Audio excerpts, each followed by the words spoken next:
Para sa ating huling balita, mahigit 300,000 pisong halaga ng shabu ang nasabat sa ikinasang bypass operation ng mga otoridad sa Zamboanga City. Ang balita mula kay Patrol Woman Charlene Rose Gumangan. Tinatayang 340,000 halaga ng shabu ang nasabat sa 3 suspek sa bypass operation ng Zamboanga PNP. Kinilala ni Police Captain Giovanni G. Julian, Chief of Zamboanga City Police Station 4, ang mga naarestong suspek na si alias Al-Al, 22 taong gulang, walang asawa, at si alias Jeff, 32 taong gulang, walang asawa, at si alias Jen, 24 taong gulang. Ang HVI suspect ay residente ng Zone 2, Barangay San Jose, Zamboanga City.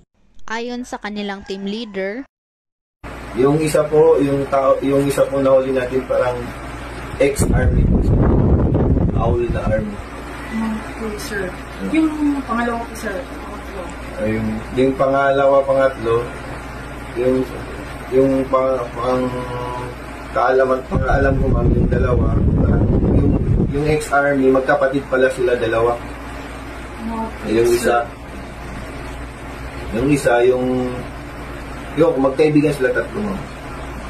Bandang 4:44 ng umaga nang mahuli ang mga suspek sa Zone 3 Barangay Talabaan, Zamboanga City ng mga tauhan ng Software Development Engineer in Test ng Zamboanga City Police Station 4, Philippine Drug Enforcement Agency at NISGWM na nagresulta sa matagumpay na pagkaaresto sa mga suspek.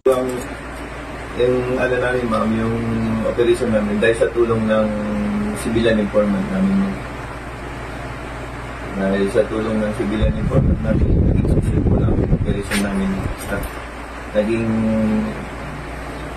naging maayos lahat. Nakumpiska sa mga suspek ang isang pirasong transparent plastic sachet, 60 pirasong 1,000 pesos ng Budel money, isang unit na black Honda Wigo, 2 Realme Android phone, at isang black coin purse. Sa kabuuan, ang nakumpiskang droga ay tumitimbang ng humigit kumulang 50 gramo na nagkakahalaga ng 340,000 pesos. Mahaharap ang mga suspek sa kasong paglabag sa RA 9165 o Comprehensive Dangerous Drug Act of 2002.